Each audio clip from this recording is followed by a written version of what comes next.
اعوذ باللہ من الشیطان الرجیم بسم اللہ الرحمن الرحیم۔ کل جو ہم نے آیت تلاوت کی تھی اس آیت کے حوالے سے ایک دو باتیں سمجھ لیجیے۔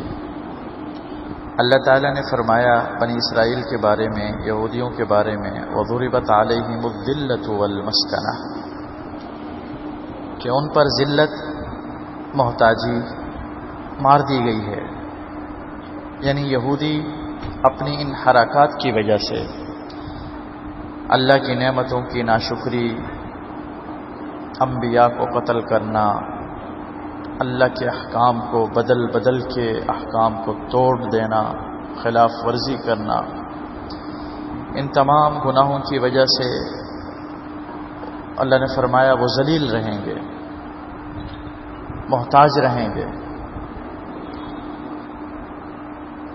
ذہن میں یہ سوال آ سکتا ہے کہ اس وقت دنیا میں اسرائیل یہودی ملک ہے، بظاہر تو اس کی کوئی محتاجی اور ذلت نظر نہیں آتی، بلکہ ہر کوئی کہتا ہے کہ دنیا کی معیشت پر انہی کا قبضہ ہے، دنیا کے دماغوں پر ان کا قبضہ ہے، میڈیا پر ان کا قبضہ ہے۔ دیکھیے، پہلی بات تو یہ سمجھیے کہ اللہ نے یہ نہیں فرمایا کہ ہمیشہ کے لیے ذلیل رہیں گے، وہ کبھی بھی ان کی ذلت ختم نہیں ہوگی، محتاجی ختم نہیں ہوگی۔ تو انہوں نے بہت اپنی ان حرکات کی وجہ سے بہت یقیناً ذلت آئی ان پر، ایک زمانے تک انہوں نے رسوائیاں برداشت کی اور اللہ تعالیٰ کی طرف سے پکڑ آئی ان کے اوپر۔ اور قرآن کریم میں اللہ تعالیٰ نے ارشاد فرمایا کہ ان یہودیوں کے ذلت سے بچنے کی ایک صورت یہ ہے کہ اللہ تعالیٰ کی رسی کے ذریعے یہ بچ جائیں،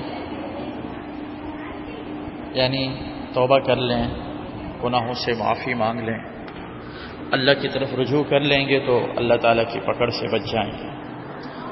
اور دوسری صورت ان کی ذلت سے بچنے کی یہ ہے کہ یہ لوگوں کی مدد اور لوگوں کی رسی کے ذریعے، یعنی لوگوں کا سہارا لے کر ذلت سے بچ جائیں گے۔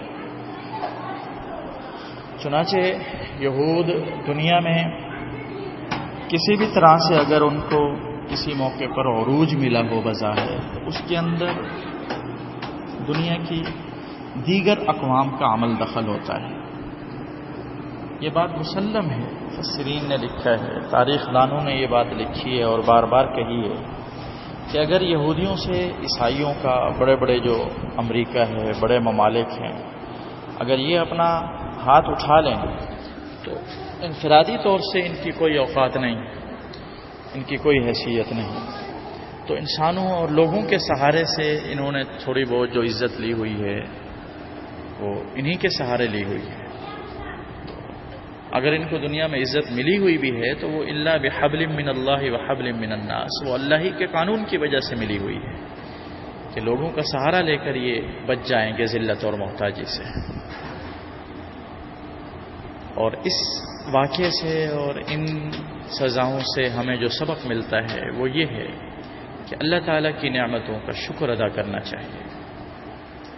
اللہ تعالیٰ کی بے شمار ہم پر نعمتیں ہیں، ظاہری نعمتیں بھی، باطنی نعمتیں بھی، کھانے کی، پینے کی، پہننے کی، اولاد کی، مال کی، جان کی، عزت کی، ہر حوالے سے بے شمار اللہ کی نعمتیں ہیں۔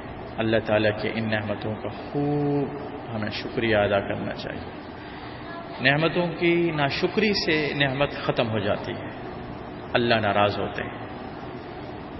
نعمت پر شکر ادا کرنے سے اللہ کا وعدہ ہے کہ اللہ نعمت کو بڑھا دیتے، اضافہ کر دیتے۔ بعض لوگ سمجھتے ہیں کہ نعمت کا مطلب یہ ہے کہ خوب وافر مقدار میں ہمارے پاس سب کچھ ہے تو ہم کہتے ہیں جی ٹھیک ہے، ہمارے پاس تو بڑی نعمتیں ہیں۔ لیکن اگر ایک آدمی تھوڑا بہت مشکل میں ہو، غربت میں ہو، تو وہ سمجھتا ہے کہ مجھ پر میں کس نعمت کے اندر، وہ ناشکری پہ تل جاتا ہے۔ بحیثیت مجموعی ہمارے معاشرے کے اندر ناشکری کا مزاج زیادہ ہے۔ ہر کام والا، ہر تاجر، ہر دوسرا بندہ وہ ہم اس سے بات کریں تو روتا دھوتا ہوا نظر آئے گا، رونا دھونا ہر بندہ کر رہا ہے، جی بہت مشکل ہے، کام نہیں چل رہا، تجارت نہیں چل رہی.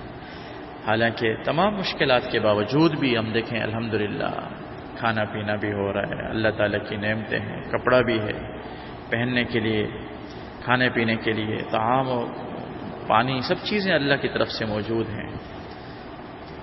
نعمتوں پر شکریہ ادا کرنا چاہیے. تھوڑی بہت تکلیف ہو اس پر صبر کرے بندہ. آپ صلی اللہ علیہ وسلم ایک دفعہ گھر میں تشریف فرماتے، آپ کو بھوک لگی ہوئی تھی، فرمایا کھانا ہے. گھر میں نہیں تھا، آپ باہر تشریف لائے کہ کہیں کسی ساتھی کے پاس جاؤں کچھ کھانا مل جائے. باہر تشریف لائے تو حضرت ابوبکر صدیق بھی باہر آئے ہوئے تھے. آپ نے فرمایا ابوبکر کہاں جا رہے ہو؟ یا رسول اللہ بہت بھوک لگی ہے، گھر میں کھانے کو کچھ نہیں ہے، میں باہر نکلا ہوں تاکہ کہیں سے کچھ کھانا مل جائے. آپ نے فرمایا جس چیز نے تمہیں باہر نکالا اسی نے مجھے بھی باہر نکالا، مجھے بھی بھوک لگ رہی ہے، کچھ ہے نہیں گھر میں. پھر آپ صلی اللہ علیہ وسلم نے فرمایا فلاں انصاری کے پاس چلتے ہیں، ان کا باغ ہے، کھجور ہے، شدید گرمی کا موسم ہے. آپ ان انصاری صحابی کے پاس تشریف لے گئے. انصاری صحابی نے جیسے ہی دیکھا آپ صلی اللہ علیہ وسلم کو تو بڑے خوش ہوئے، استقبال کیا، بڑی محبت سے بٹھایا اور کنویں کا ٹھنڈا پانی لے کر آئے. کھجور تازہ تازہ اتار کے آپ صلی اللہ علیہ وسلم کو پیش کیا. آپ صلی اللہ علیہ وسلم نے پانی تناول فرمایا، آپ نے کھجور تناول فرمائی، پانی کو نوش فرمایا. آپ نے فرمایا ابوبکر یہ اس نعمت پر بھی قیامت کے دن ہم سے سوال ہوگا اور پوچھا جائے گا. اندازہ لگائیے آپ، کوئی بڑا دسترخوان نہیں لگا ہوا تھا، صرف کھجور تھی، پانی بھی کوئی اعلیٰ قسم کے مشروبات نہیں تھے دنیا بھر کے، سادہ ٹھنڈا پانی کنویں کا. اس پر بھی آپ صلی اللہ علیہ وسلم نے فرمایا کہ اللہ رب العزت اس پر بھی ہم سے سوال کریں گے اور پوچھیں گے. تو اللہ کی نعمتوں کا شکریہ ادا کریں اور اللہ تعالیٰ کی طرف سے جو احکام ہم پر لازم ہیں اس کی ناشکری اور خلاف ورزی سے اپنے آپ کو بچائیں. احکام نہ دیں، اللہ کے حکم کو نہ توڑیں. یہودیوں کی ایک حرکت یہ تھی کہ وہ انبیاء کو قتل کرتے تھے ناحق. اللہ نے فرمایا ناحق قتل کرتے تھے،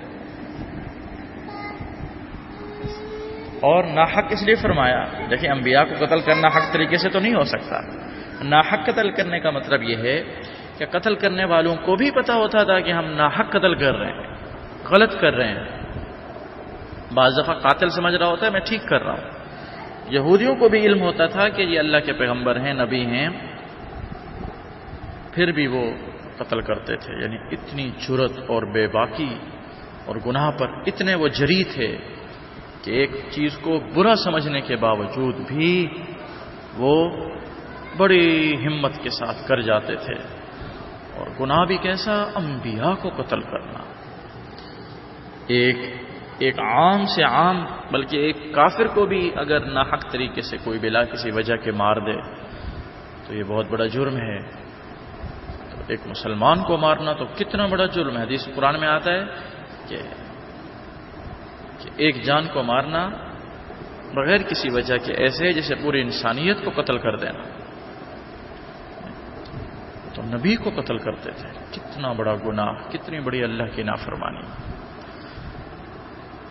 تو ہر قسم کے گناہوں سے اپنے آپ کو بچائیں، اللہ کی نعمتوں کا شکریہ ادا کریں، ناشکری سے اپنے آپ کو بچائیں، مزاج بنائیں. اللہ کی طرف سے جو نعمت بھی، چھوٹی سے چھوٹی نعمت بھی ملے، اللہ کا شکر ادا کریں. وآخر دعوانا الحمدللہ.